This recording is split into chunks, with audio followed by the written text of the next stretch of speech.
Hello बच्चों, वागलेश classes में आप सबका स्वागत है। बच्चों, आज हम हिंदी की बुक साहित्य सागर के काव्य खंड के लेसन चलना हमारा काम है इस लेसन के क्वेश्चन आंसर्स करेंगे। बच्चों, इस लेसन की रीडिंग हम अपनी पिछली वीडियो में कर चुके हैं, तो चलिए इसके क्वेश्चन आंसर शुरू करते हैं। इसका पहला अवतरण है, गति प्रबल पैरों में भरी, फिर क्यों रहूं दर दर खड़ा, जब आज मेरे सामने है रास्ता इतना पड़ा, जब तक न मंजिल पा सकूं तब तक मुझे न विराम है, चलना हमारा काम है। बच्चों, इस अवतरण से रिलेटेड पहला प्रश्न है, गति प्रबल पैरों में भरी पंक्ति द्वारा कवि मनुष्य को क्या संदेश दे रहा है? इसका उत्तर है, गति प्रबल पैरों में भरी पंक्ति द्वारा कवि मनुष्य को यह संदेश दे रहा है कि उसके भीतर असीम शक्ति और गति है, उसे अपनी क्षमताओं पर विश्वास रखना चाहिए और जीवन में आगे बढ़ते रहना चाहिए।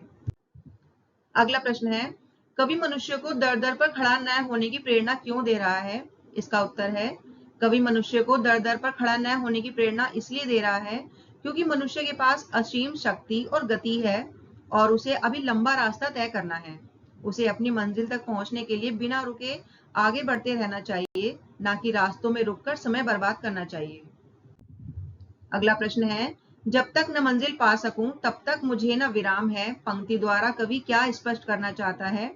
इसका उत्तर है, जब तक न मंजिल पा सकूं तब तक मुझे न विराम है, पंक्ति द्वारा कवि यह स्पष्ट करना चाहता है कि वह अपने लक्ष्य को प्राप्त किए बिना विश्राम नहीं करेगा। यह पंक्ति उसकी दृढ़ इच्छा शक्ति और लक्ष्य के प्रति समर्पण को दर्शाती है। अगला प्रश्न है, उपयुक्त पंक्तियों का भावार्थ स्पष्ट कीजिए।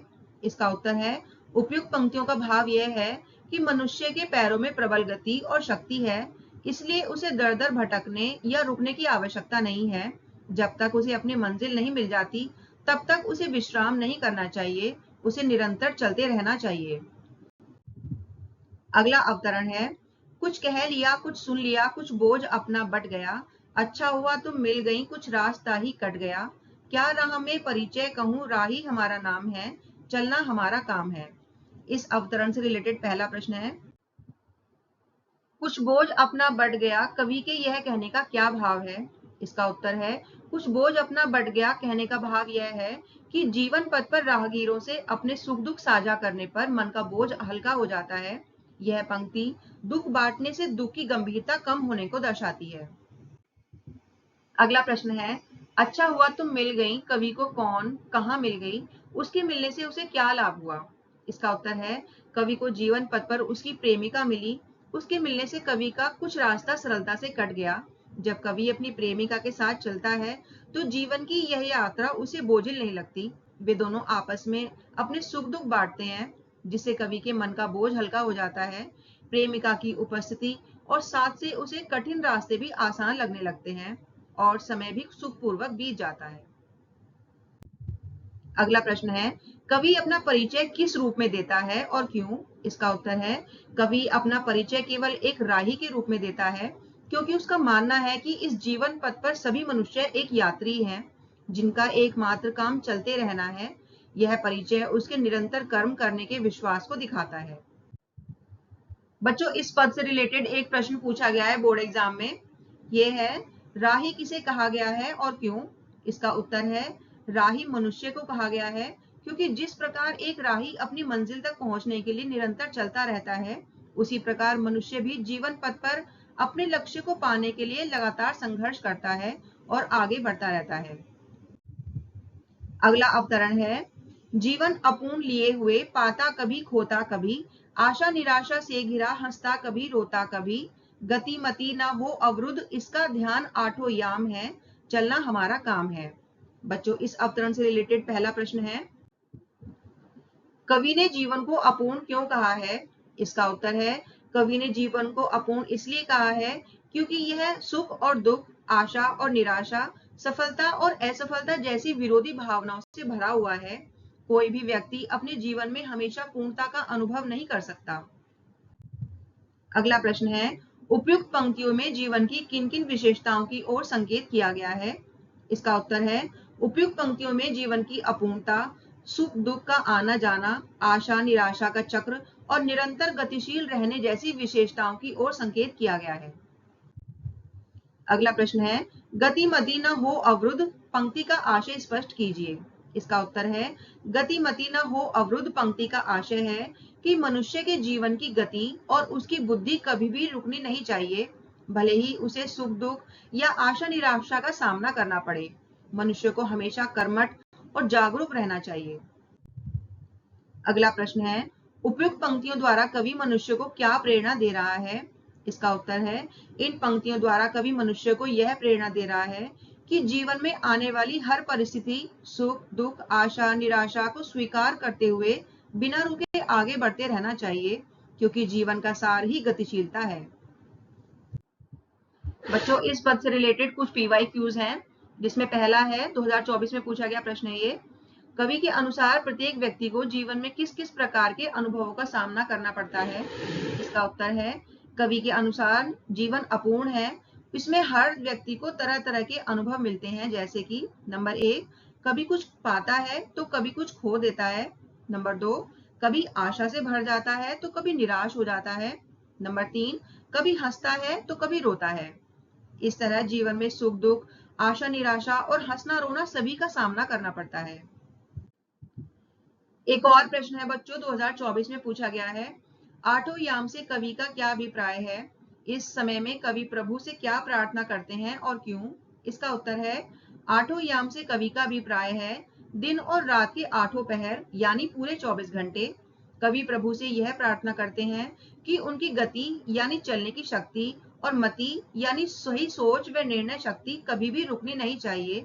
वे ऐसा इसलिए प्रार्थना करते हैं क्योंकि जीवन में सुख दुख आशा निराशा हंसना रोना सब आते रहते हैं, लेकिन इन सबसे प्रभावित होकर मनुष्य को रुकना नहीं चाहिए। निरंतर चलते रहना ही जीवन का सच्चा धर्म है। एक और प्रश्न है बच्चों, 2024 में पूछा गया है, जीवन में निरंतर चलते रहना क्यों आवश्यक है। यदि मनुष्य के दिल में लगातार चलने की चाह नहीं रहे तो इसके क्या क्या दुष्परिणाम हो सकते हैं, कविता के आधार पर बताइए। इसका उत्तर है, जीवन में निरंतर चलते रहना इसलिए आवश्यक है क्योंकि इसी से मनुष्य मंजिल तक पहुंच सकता है। आगे बढ़ते रहना ही सफलता का मार्ग है। यदि मनुष्य के दिल में लगातार चलने की चाह ना रहे तो निम्न दुष्परिणाम हो सकते हैं। नंबर 1, उसकी जीवन यात्रा रुक जाएगी। नंबर 2, वह निराशा और हार में डूब जाएगा। नंबर 3, जीवन का सच्चा उद्देश्य अधूरा रह जाएगा। अगला अवतरण है, इस विशद विश्व प्रवाह में किसको नहीं बहना पड़ा, सुख दुख हमारी ही तरह किसको नहीं सहना पड़ा, फिर व्यर्थ क्यों कहता फिरूं मुझ पर विधाता वाम है, चलना हमारा काम है। बच्चों, इस अवतरण से रिलेटेड पहला प्रश्न है, उपयुक्त पंक्तियों में कवि ने मानव जीवन की किस सच्चाई को उजागर किया है। इसका उत्तर है, इन पंक्तियों में कवि ने मानव जीवन की इस सच्चाई को उजागर किया है कि सुख और दुख जीवन के अनिवार्य अंग हैं। इस संसार में कोई भी ऐसा व्यक्ति नहीं है जिसे सुख और दुख दोनों का सामना ना करना पड़ा हो। अगला प्रश्न है, फिर व्यर्थ क्यों कहता फिरूं मुझ पर विधाता वाम है, पंक्ति द्वारा कवि क्या संकेत कर रहा है तथा क्यों। इसका उत्तर है, फिर व्यर्थ क्यों कहता फिरूं मुझ पर विधाता वाम है, पंक्ति द्वारा कवि उन लोगों पर कटाक्ष कर रहा है जो दुखों या असफलताओं का सामना होने पर अपने भाग्य को दोष देते हैं, क्योंकि जब सुख दुख सबके जीवन में आते हैं तो व्यर्थ में अपने भाग्य को कोसना मूर्खता है। अगला प्रश्न है, उपयुक्त पंक्तियों में भाग्य पर रोने को मनुष्य की किस दुर्बलता की निशानी बताया गया है। इसका उत्तर है, कवि के अनुसार सुख दुख का सामना हर किसी को करना पड़ता है। जीवन की धारा में कोई भी दुख और कठिनाइयों से बचा नहीं है। ऐसे में अपने भाग्य को कोसना या उस पर रोना मनुष्य की दुर्बलता की निशानी है। अगला प्रश्न है, उपयुक्त पंक्तियों द्वारा कवि क्या संदेश दे रहा है। इसका उत्तर है, कवि इन पंक्तियों में यह संदेश देता है कि दुनिया में हर इंसान को सुख दुख और कठिनाइयों का सामना करना पड़ता है, इसलिए अपने भाग्य को कोसना व्यर्थ है। जीवन में रुकने या हार मानने की बजाय साहस और धैर्य से निरंतर आगे बढ़ना ही सच्चा कर्म है। अगला अवतरण है, मैं पूर्णता की खोज में दर दर भटकता ही रहा, प्रत्येक पग पर कुछ न कुछ रोड़ा अटकता ही रहा, पर हो निराशा क्यों मुझे, जीवन इसी का नाम है, चलना हमारा काम है। इस अवतरण से रिलेटेड पहला प्रश्न है, मैं पूर्णता की खोज में दर दर भटकता ही रहा, पंक्ति द्वारा कवि का क्या आशय है। इसका उत्तर है, इस पंक्ति द्वारा कवि का आशय है कि इंसान जीवन में हमेशा संपूर्ण सफलता और आदर्श जीवन पाने की कोशिश करता रहता है। वह जगह जगह भटकता है और लगातार प्रयास करता है, लेकिन हर बार उसे कोई ना कोई रुकावट और कठिनाई का सामना करना पड़ता है। जीवन में पूर्णता पाना आसान नहीं है, इसके लिए लगातार संघर्ष और प्रयास करना पड़ता है। अगला प्रश्न है, प्रत्येक पग पर कुछ ना कुछ रोड़ा अटकता ही रहा। पंक्ति द्वारा मानव जीवन की किस सच्चाई को उजागर किया गया है? इसका उत्तर है, इस पंक्ति द्वारा यह सच्चाई उजागर की गई है कि मानव जीवन में हर कदम पर रुकावटें और कठिनाइयां आती हैं। इंसान जैसे जैसे आगे बढ़ता है, उसे नए नए संघर्षों और समस्याओं का सामना करना पड़ता है। कवि कहना चाहता है कि जीवन की राह कभी भी आसान नहीं होती, इसमें बाधाएं आना स्वाभाविक है। अगला प्रश्न है, जीवन इसी का नाम है। पंक्ति द्वारा कवि ने मानव जीवन के संबंध में क्या कहा है? इसका उत्तर है, कवि का कहना है कि संघर्ष, कठिनाइयां, आशा निराशा, सुख दुख ही मानव जीवन का वास्तविक स्वरूप है। जीवन में इन सब का आना स्वाभाविक है। इन्हीं को स्वीकार करते हुए आगे बढ़ना ही असली जीवन है। अगला प्रश्न है, उपयुक्त पंक्तियों द्वारा स्पष्ट कीजिए कि जीवन में आने वाली बाधाओं का सामना हमें किस प्रकार करना चाहिए। इसका उत्तर है, इन पंक्तियों द्वारा कवि यह स्पष्ट कर रहा है कि जीवन में आने वाली बाधाओं का सामना हमें बिना निराश हुए करना चाहिए। हमें यह समझना चाहिए कि ये बाधाएं जीवन का अभिन्न अंग हैं और हमें इनसे घबराकर रुकना नहीं चाहिए, बल्कि इन्हें पार करके आगे बढ़ते रहना चाहिए। इस पद से रिलेटेड बच्चों कुछ प्रश्न पूछे गए हैं 2018 में, जिसमें पहला प्रश्न है, कवि ने मनुष्य के जीवन के बारे में क्या कहा है तथा क्यों?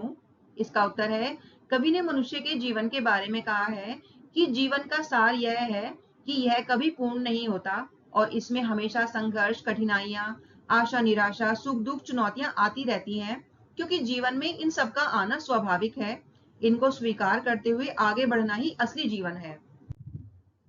अगला प्रश्न है, कवि के अनुसार जीवन का महत्व किसमें है? स्पष्ट कीजिए। इसका उत्तर है, कवि के अनुसार जीवन का असली सार रुकने या निराश होने में नहीं, बल्कि लगातार चलते रहने में है। मनुष्य के सामने जीवन में सुख दुख, आशा निराशा और सफलता असफलता का आना जाना लगा रहता है, लेकिन जो व्यक्ति इन सबसे विचलित हुए बिना अपने लक्ष्य की ओर बढ़ता रहता है, उसी को सच्ची सफलता मिलती है। इसलिए जीवन का महत्व केवल जीने में नहीं, बल्कि आगे बढ़ते रहने और चुनौतियों का सामना करने में है।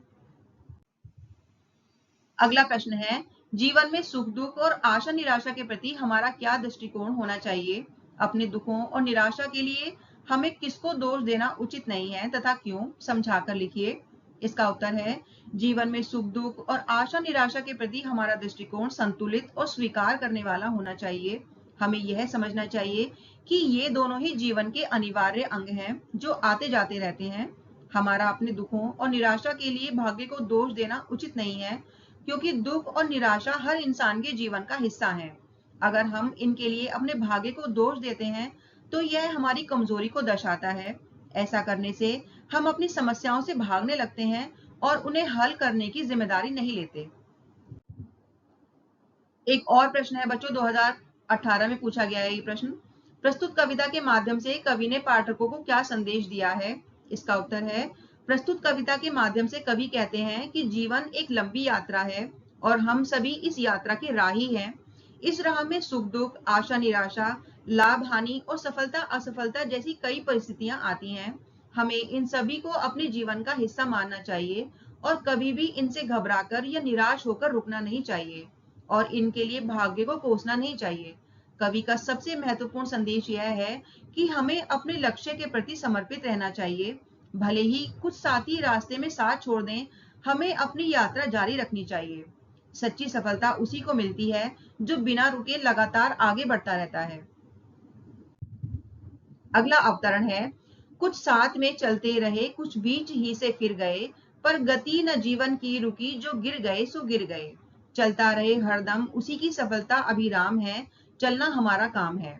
इस अवतरण से रिलेटेड पहला प्रश्न है, कुछ साथ में चल रहे, कुछ बीच से ही फिर गए।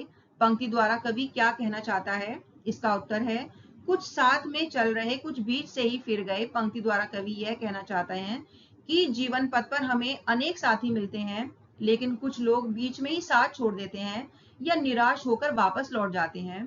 जीवन पथ पर हमें अपनी यात्रा जारी रखनी चाहिए। सच्ची सफलता उसी को मिलती है जो बिना रुके लगातार आगे बढ़ता रहता है। अगला प्रश्न है, चलना हमारा काम है कविता में भाग्यवाद पर किस प्रकार चोट की गई है? इसका उत्तर है, चलना हमारा काम है कविता में भाग्यवाद पर यह कहकर चोट की गई है कि सुख और दुख दोनों जीवन का हिस्सा हैं और हमें अपने दुखों के लिए भाग्य को दोष नहीं देना चाहिए। कवि के अनुसार जो लोग भाग्य को कोसते हैं वे कर्म से दूर भागते हैं।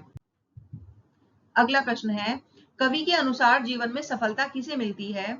इसका उत्तर है, कवि के अनुसार जीवन में सफलता केवल उसी व्यक्ति को मिलती है जो निरंतर चलता रहता है, जो रास्ते में आने वाली बाधाओं और साथियों के साथ छोड़ जाने से निराश नहीं होता।